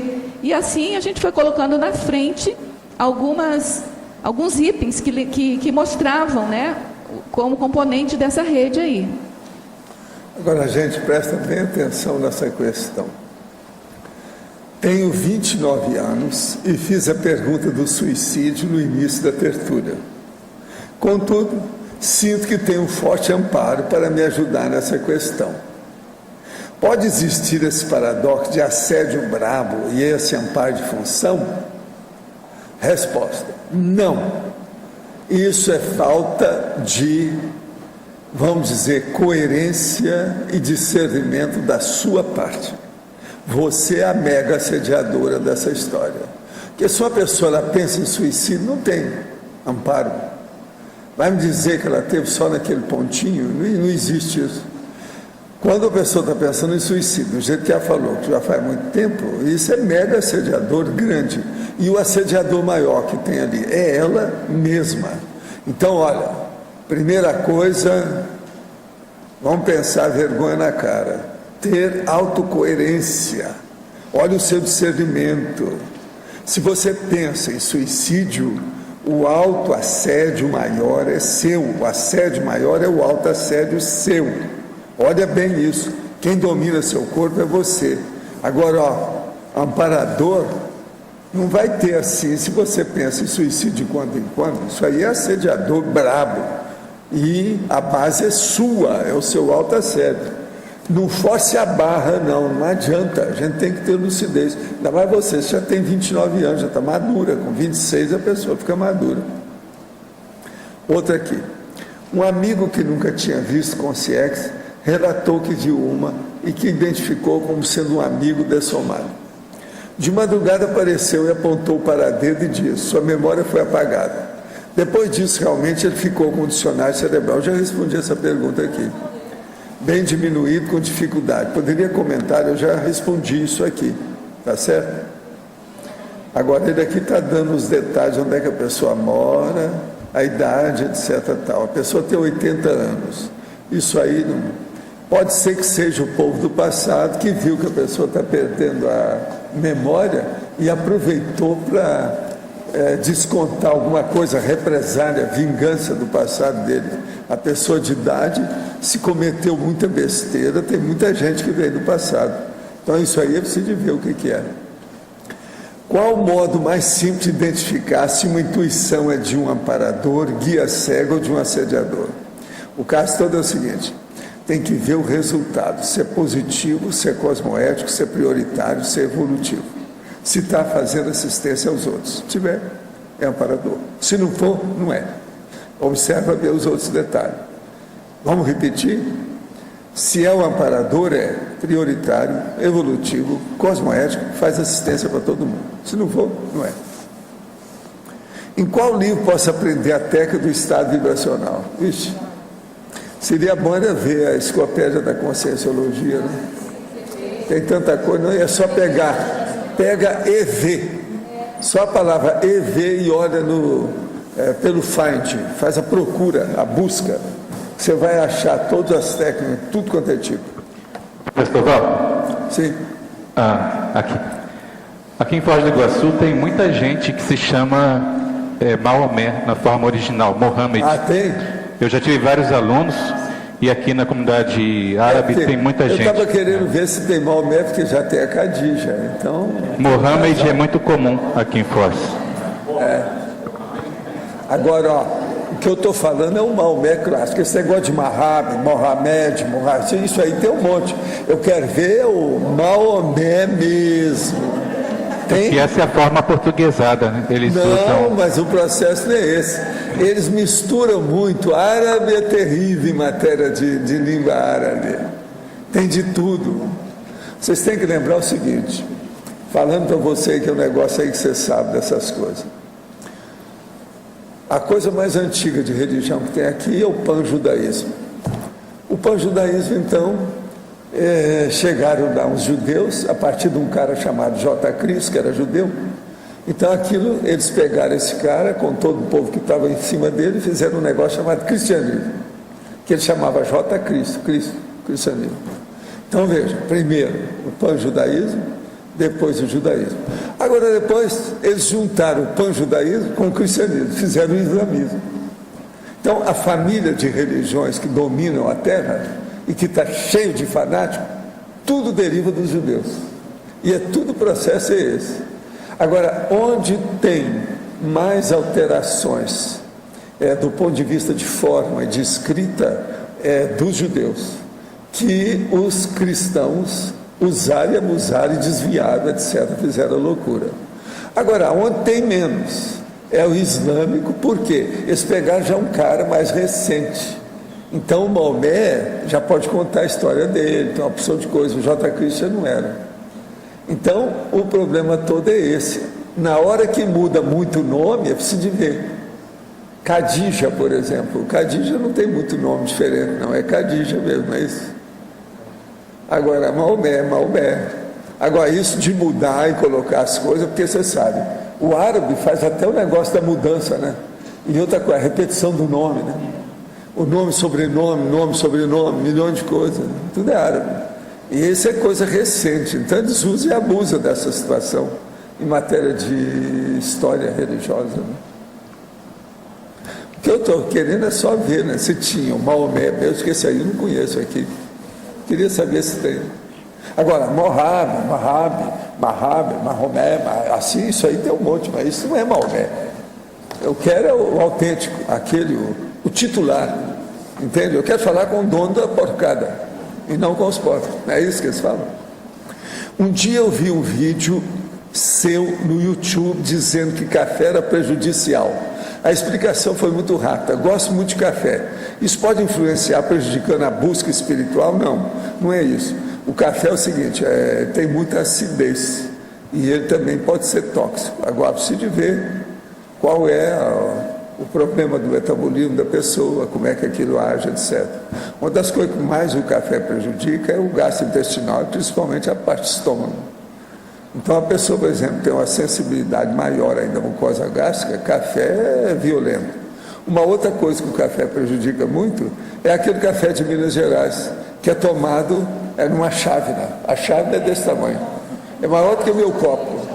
E outra coisa, às vezes 3, 4, 5, 6 vezes ao dia. Essa pessoa fica pirada com o tempo. Dá alteração na opção de coisa. Porque o café, como estimulante, ele vai dar alteração de sono, vai mexer na carga horária de sono. Eu vi isso tudo. Lá em Minas Gerais, é uma das coisas que eu combatia no café excessivo. E na base da chávena. O termo é chávena. Aquele monte de café preto, pesadão, carregado. Tudo isso eu falava desse jeito. Para com isso mata, é um perigo. De modo que eu não tomo café. Nunca fui favorável a café. Eu acho besta também, que eu não preciso disso. Meu estímulo é de discernimento. Eu penso, faço o que eu quero. Posso me estimular, fazer o que eu quiser. Ter disposição, motivação. Eu não preciso de estímulo. Isso é burrice de animal. O cara precisar de estímulo para qualquer coisa. Tem que beber uma coisinha. Olha bem isso. A saideira. Então os caras hoje eles bebem a saideira para depois dirigir o carro. Aí mata tudo. Morre, etc. Tal. Saideira para dirigir o carro. Veja. A verbetógrafa. Enfatologia, página 18, sexta linha, de baixo para cima. O que inspirou você na assertiva? Ô Dulce, me perdoa, mas ela está falando aqui, ela está falando assertiva. Na assertiva da Enciclopédia da Conscienciologia, sendo coleções de planos de aula. Favor explorar mais a ideia. Olha, seria bom eu clarear isso aqui, fazer uma introdução para você, para te preparar um ambiente. O caso todo é o seguinte: eu demorei 60 anos para falar de Conscienciologia. E estou demorando, já vão para 3 décadas ou 30 anos, para fazer enciclopédia. Então, o que é que se passa? A enciclopédia é um conjunto de experiências feito com vocês e outras pessoas que não estão aqui mais. Só aqui o processo nosso de debate público já estão completando agora 10 anos. Acho que é em outubro que nós completamos 10 anos, não é isso? É novembro. Novembro a gente completa 10 anos. Novembro desse ano agora. Então, 9 anos já se passaram inteiros. Já foram. Agora nós entramos no 10º ano. Agora veja. Eu comecei fazendo todas essas tricas e trecos da, vamos dizer, técnica, vamos dizer, redacional da enciclopédia, através de uma estilística técnica de alto nível, e um monte de enciclopédia para poder fazer isso, até arranjar essas sessões. Comecei discutindo o processo público com 28 sessões. Hoje nós temos 70. Então veja, isso tudo foi feito com muita gente participando. Muitos participavam, nem estavam sabendo que estavam participando. Todos ajudaram demais. Isso é uma obra praticamente coletiva para fazer essa estilística. Não existe, ao que me consta, nenhuma enciclopédia com esse estilo que nós usamos. Então, vamos clarear bem isso para ver como é que é. Agora, vocês, através da verbetrografia, estão começando a enfatizar aquilo que tem nas entrelinhas das sessões, que é o que vocês estão fazendo. A verbetrologia é toda baseada nisso. Agora, por exemplo, vocês estão tirando até, vamos dizer, pensando aquilo que melhora o discernimento e o mental soma da pessoa que faz o verbete. Que tudo isso a gente fez de caso pensado. Gente, não se brinca até você chegar, por exemplo, nessas sessões todas que tem aqui. Sinergismo é uma coisa que junta uma com a outra. O código tem 2 tipos de código, o pessoal e o grupal. A teoria sempre mexe com o processo da prática. A tecnologia sempre mexe com o processo da abstração. Olha bem, o laboratório é uma coisa pragmática, prática, objetiva. Colegiologia é um negócio da ciência convencional, de modo geral. Existe isso há muito tempo.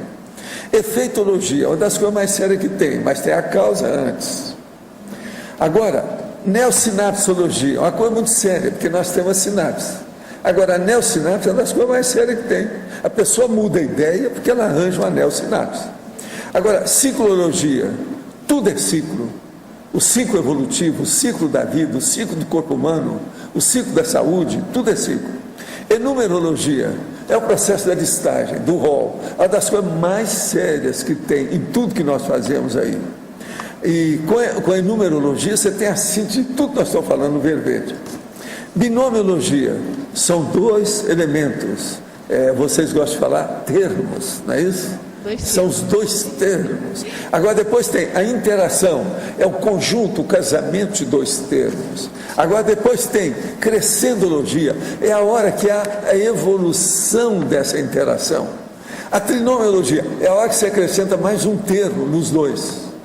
A polinomiologia é a hora que você acrescenta 4, 5, 10, 20 e o negócio aumenta tudo, aí entra a polinomiologia. Antagonismo é antipodia, é o contrário, é o processo dos 2 extremos. Depois, o paradoxo, aqui entra uma série de condições, que é o processo do oxímoro, ou o povo gosta oxímoro. Tem um monte de coisa dentro da matemática que está dentro do paradoxo. Há o processo da contradição que tem que ser examinada aí dentro. E depois vem politicologia. Não preciso falar que é o processo da sociologia. Tudo que nós fazemos entra a política. Agora, legislogia é a lei. Tudo precisa de princípio, precisa de lei. Como é que fica? Depois, a filologia. O que a pessoa gosta? A fobiologia, o que ela detesta. Depois, a holoteca, o conjunto disso tudo que nós falamos dentro dos artefatos de saber. Agora depois, a interdisciplinologia. Nesse verbete mexe em quais linhas de conhecimento? Isso é para conversar. Eu falei só alguma coisa do detalhismo. O detalhismo, geralmente, ele tem 20 sessões das 70. Então, por aí, a verbetologia é tudo isso e mais alguma coisa. Valdo, aqui, professor. No verbete, nós vimos hoje no curso que tem lá a transdisciplinologia como item. Não, é terrível. E lá eu coloco o que é eventual, o que é fixo. Isso, ela é eventual. Pensou quantos anos eu fiz para chegar nisso? Eu queria entender, assim, por que o senhor preferiu a interdisciplinologia e não a transdisciplinologia como porque fixo? A interdisciplinologia, porque trans é a paradisciplinologia, é aquela que passa para o problema extrafísico. Ela é transcendente. É porque difere do conceito. Agora, a inter, que é importante, porque você está fazendo correlação de uma coisa com outra. Tudo dentro do processo da conscienciologia, você tem que fazer associação de ideias. Então, essas sessões todas fazem essa associação de ideias. Mas não ficou claro para mim. E é interdisciplinologia mesmo, não é trans. Sim. E nem outras que tem. É porque na ciência convencional. Mega disciplinologia. Você coloca aí uma série de afixo e prefixo. É porque é raro a gente ver. É um item eventual, mas eu não vi ainda. Mas é o mais inteligente para o caso. Eu desafio vocês a arranjar aqui então, algum transdisciplinologia. Trans não é. A trans é que transcende aquilo. Aí é inter.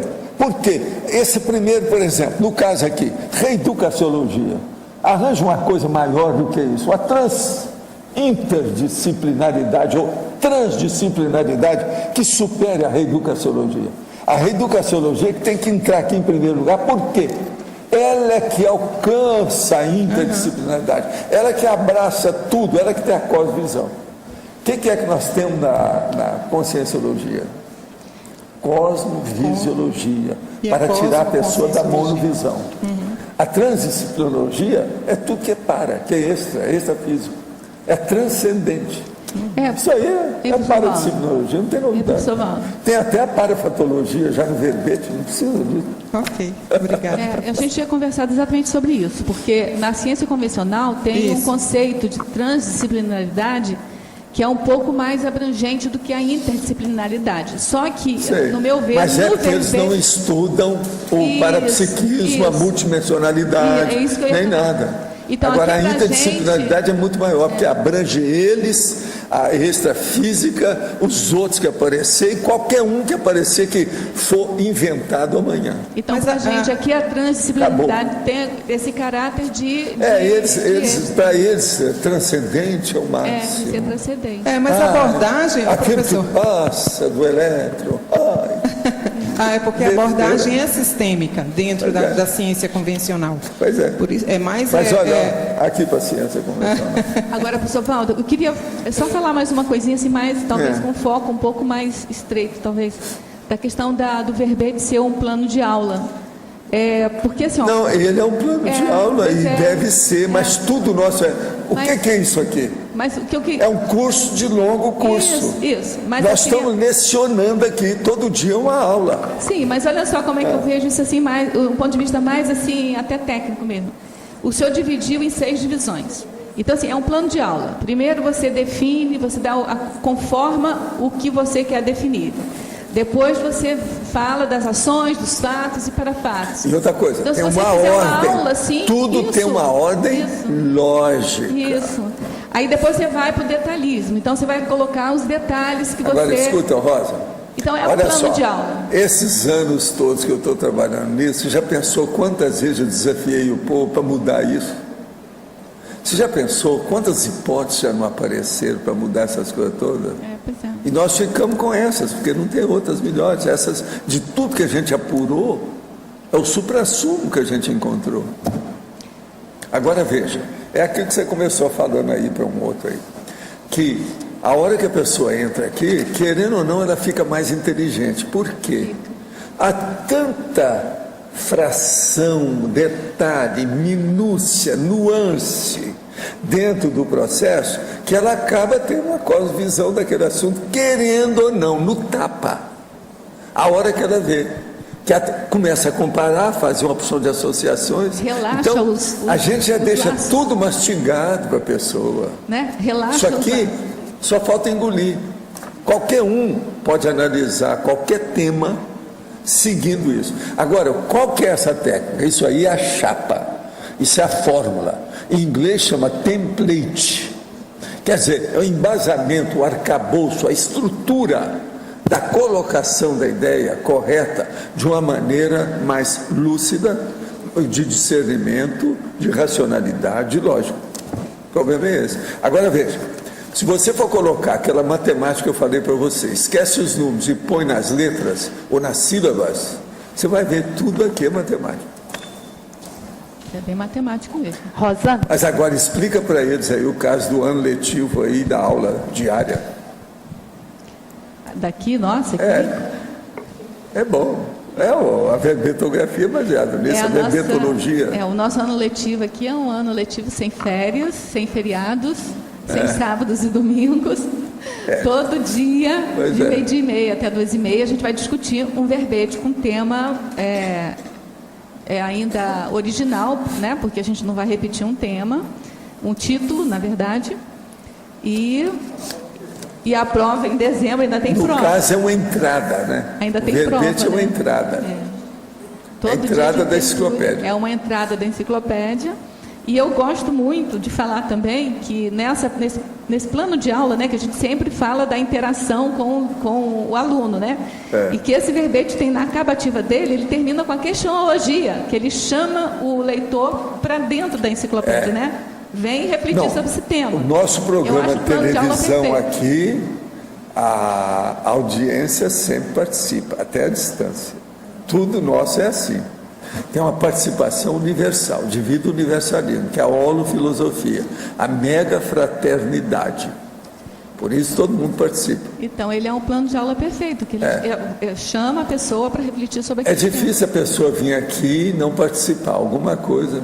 Quando a pessoa vem, muitas vezes, e não participa, o que eu faço? Eu mexo com ela. Você já viu, né? Eu toco. Não, como é que é? Você não vai falar nada aí, você que tem vindo aqui? Deu opinião. Se da pessoa, nós temos que participar das coisas. A vida é assim. Todo mundo evolui com companhias. Para você ter companhia, não são duas árvores que estão caladas, não. São consciências que têm que ter diálogo. Então, há um coloquialismo, preciso de falar. Não tem jeito.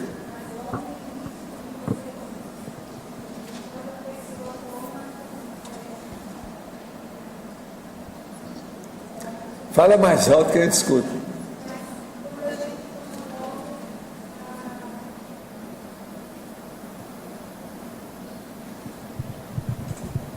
A primeira vez, quando a gente toma contato com o verbete, né, pelo menos na minha experiência, dá logo um curto-circuito e a gente fica sem entender direito todas essas palavrinhas. Isso aí é trabalho de vários anos. O que é isso? Agora, seria o máximo da minha ignorância se a pessoa pegasse e fosse entender isso aqui num minuto.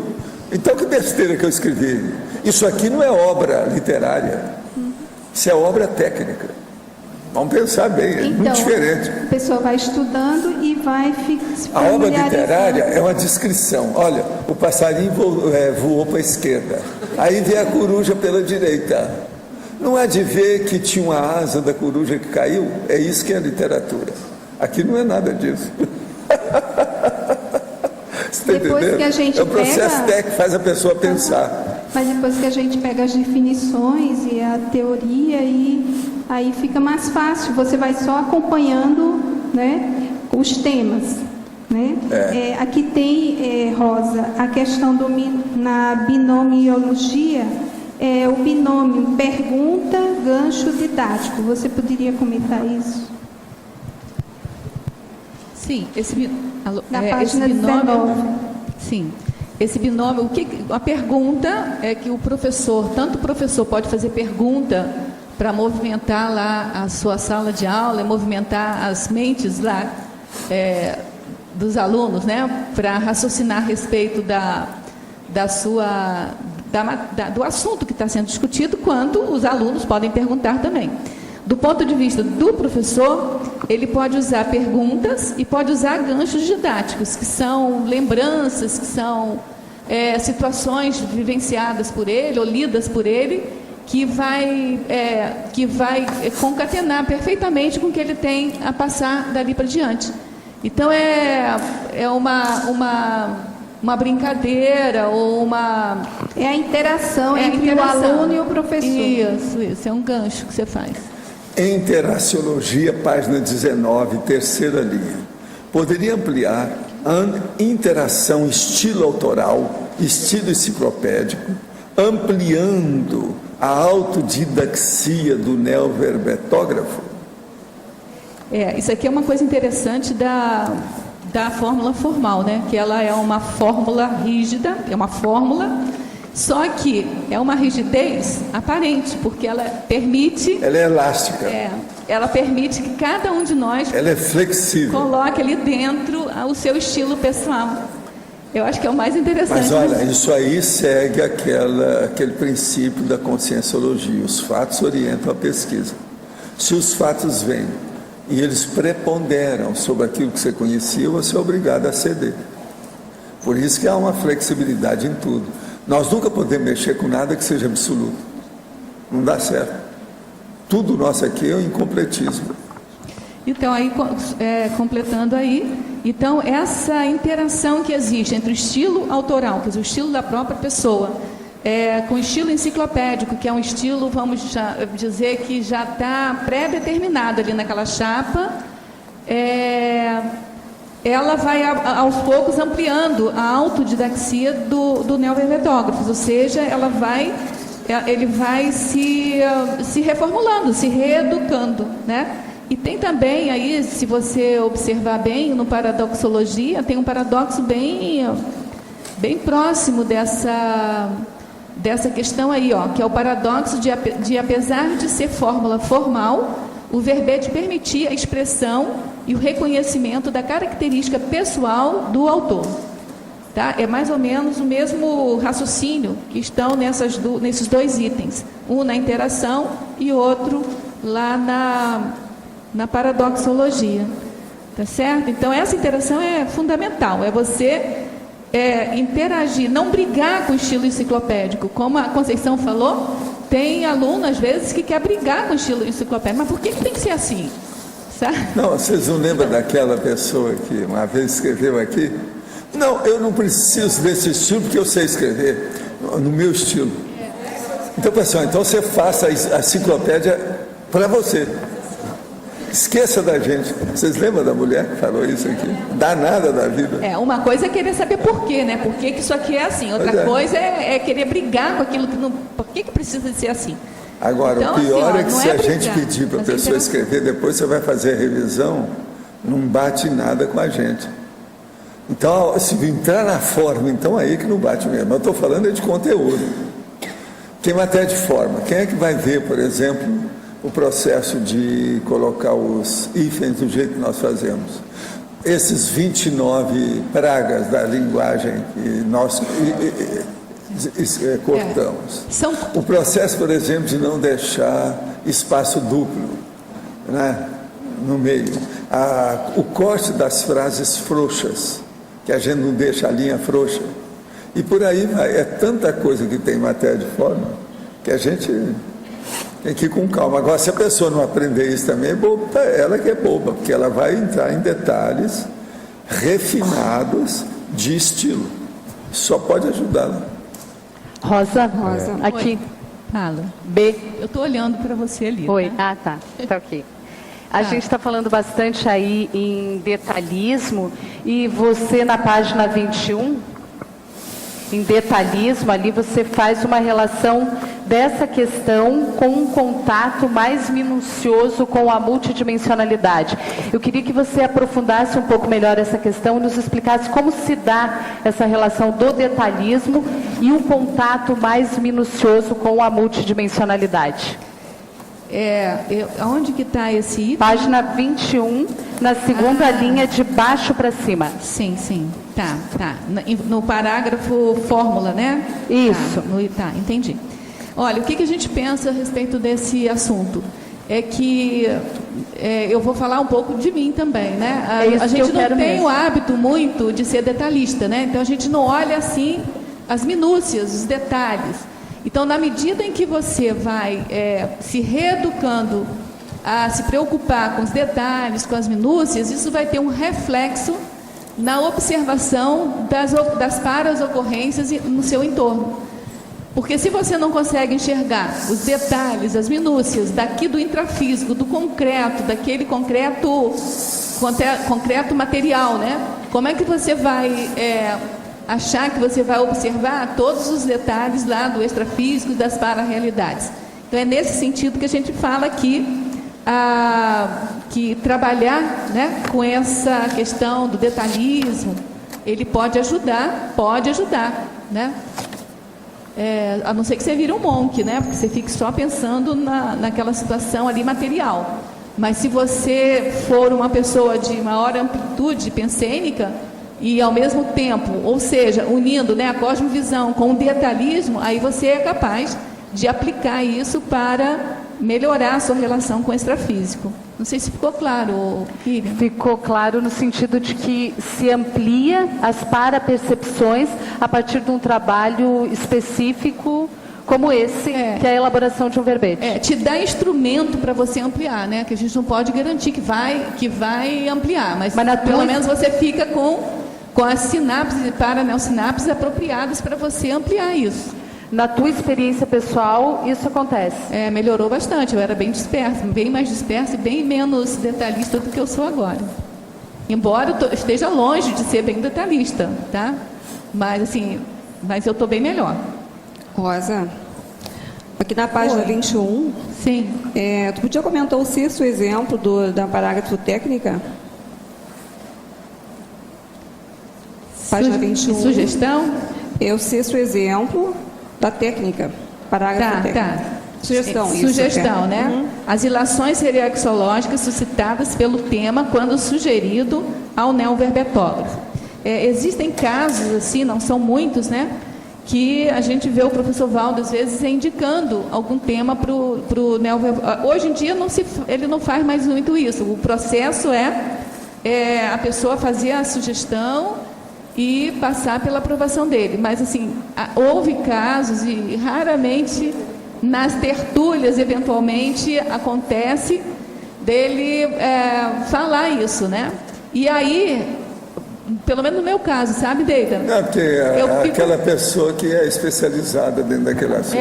Mas aí no meu caso eu fico... a cara dela. Então, quando é a cara, a gente mostra a cara. Eu sei, professor Valdo, mas aí o que acontece com a gente que recebe isso, né? Às vezes a gente não sabe que é a cara da gente. Então a gente começa a pensar assim, se o professor Valdo falou, vamos analisar para ver o que tem lógica. Para ver se tem lógica, para ver... Aí a gente começa a fazer...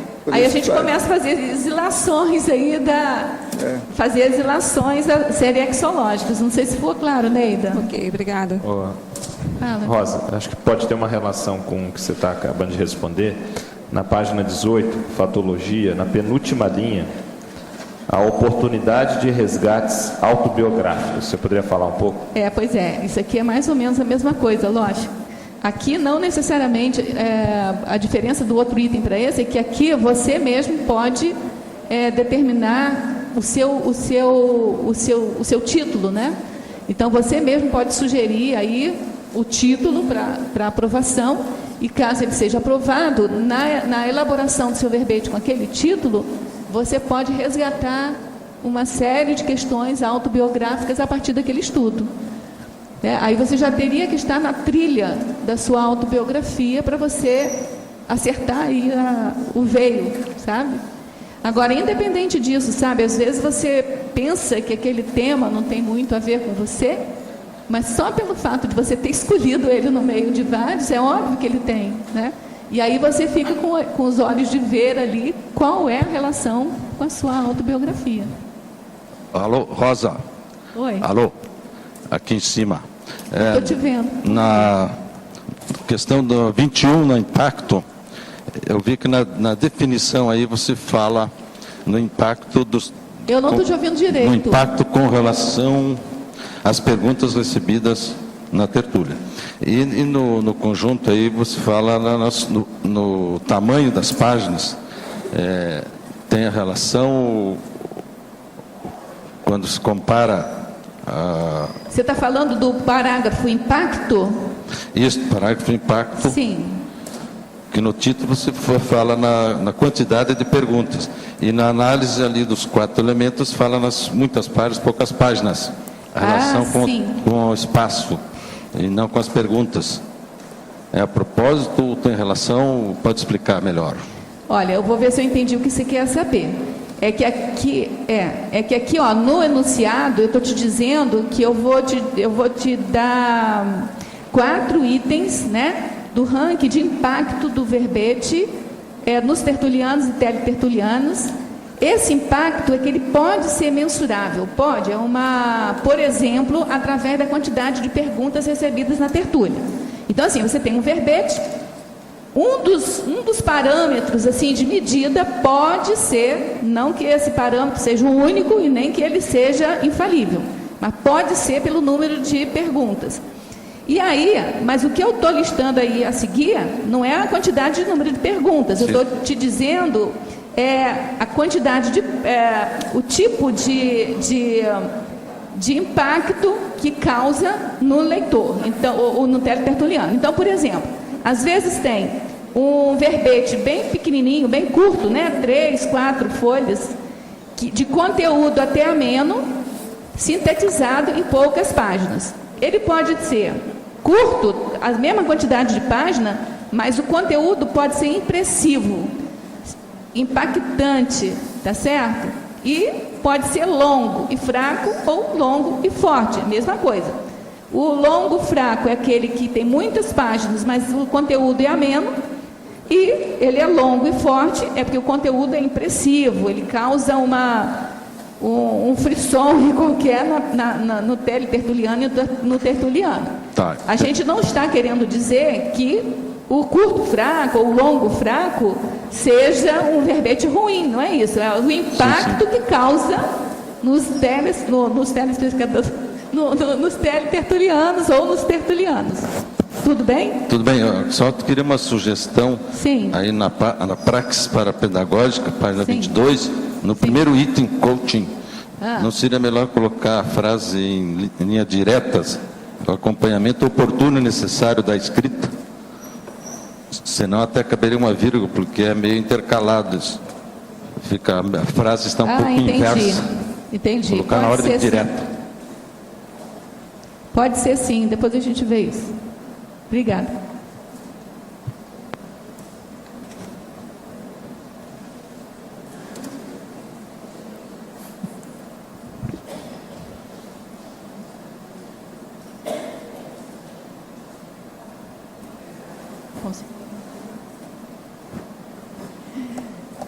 Bom, enquanto não tem nenhuma pergunta, né?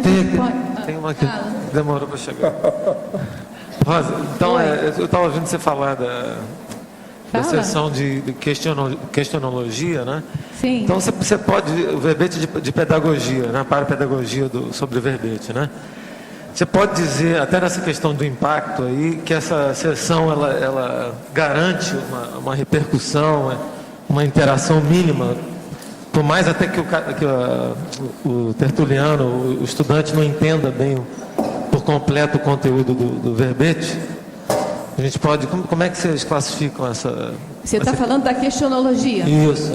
Olha, a gente não pode medir o impacto que uma sessão causa no tertuliano ou teletertuliano, a menos que ele se pronuncie e faça perguntas, tá certo?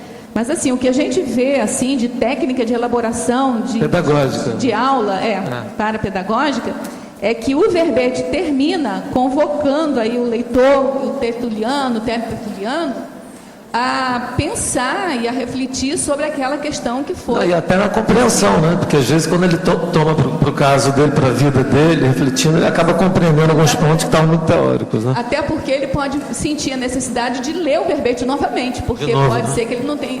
Ele pode ver ali na questionologia que ele não entendeu ainda o verbete, aí ele volta a estudar. E ficar preocupado também quanto à aplicação. Né? Então, essa acabativa aqui eu acho perfeita para um plano de aula, sabe? Porque ele faz a remissiologia, ele te indica outras leituras, ele faz a frase enfática, que é a síntese, é aquilo que o leitor não pode deixar de entender quando acabar de ler o verbete. Ele, pelo menos, aquela ideia que está na frase enfática, ele tem que sair sabendo. E a questionologia, quando ele convoca o leitor para dentro da enciclopédia. Eu acho o recurso é muito bom, porque a escrita é superior à fala, mas do ponto de vista de ensinar, né, da pedagogia, ela é um pouco mais passiva, ou menos ativa, né? Então aí você acaba jogando o cara para dentro, quer queira, quer não, né? O leitor, ele na verdade, ele é ativo o tempo todo que ele está lendo. Porque, eu estou falando diante de uma aula. Ele pode não ser ativo, autorreflexivo, tá certo? Então, aqui na questionologia, se ele não foi autorreflexivo durante toda a leitura, nesse ponto ele vai ser convocado a fazer a autorreflexão. Tá certo? Então, nós esperamos os próximos 100 verbetes, tá certo? Os nossos comerciais, por favor. Obrigada. As pontuações da tertúlia de hoje foram 82 assinaturas no livro de presença, 15 perguntas presenciais, 29 perguntas respondidas online, 36 votos presenciais, 11 votos online. Hoje temos 2 recados, Geraldo e Marília, curso Energometria, CIP, a mim 40 manobras BH. E antes, Fernando vai falar sobre os amigos da enciclopédia. Boa tarde, pessoal. Domingo, durante a tertúlia, nós vamos sortear uma vaga no curso Profilaxia das Posturas Monárquicas. Então, aquele tertuliano que estiver presente no tertuliário no final da tertúlia, no final, quem sai antes não tem direito, vai concorrer a uma vaga. Tem que estar com o nome legível lá no livro, nós vamos sortear aqui na hora. Se estiver presente, ganha a vaga no curso Profilaxia das Posturas Monárquicas, que ocorre no dia 20, 21 e 22 de janeiro. E também, no final do mês, Então, com aí o patrocínio da IAC, nós vamos sortear 2 vagas, isso para um assinante só. Quem for sorteado ganha 2 vagas, uma no curso Dupla Evolutiva na Prática, que ocorre no dia 11 de fevereiro, são 8 horas de curso, com os professores Nancy Trivelato e Wagner Alegrete.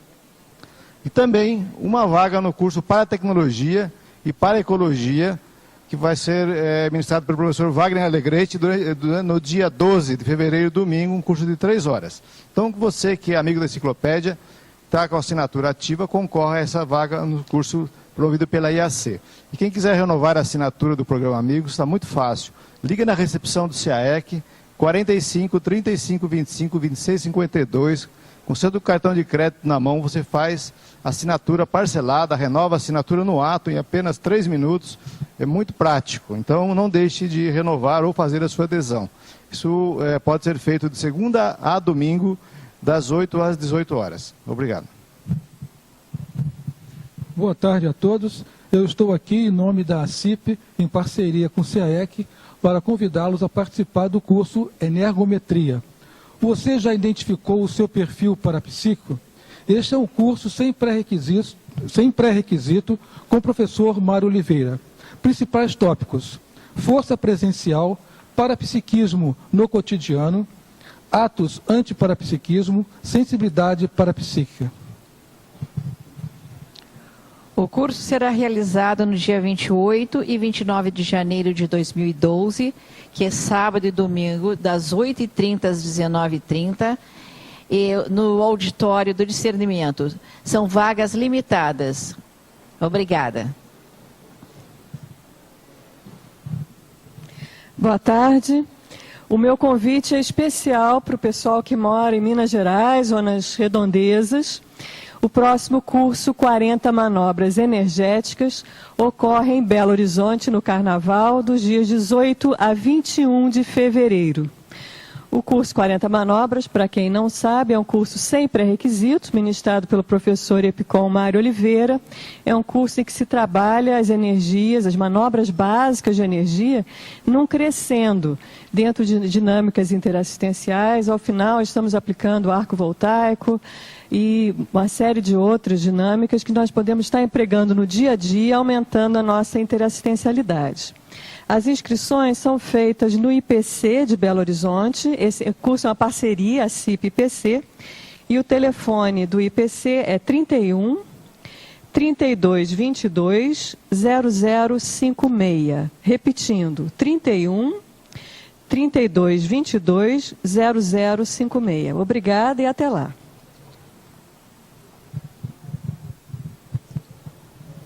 O verbete eleito para amanhã é Cultura da Dessomatologia, especialidade Serexologia. Autora, professora Adriana Lopes. Obrigada e boa tarde a todos.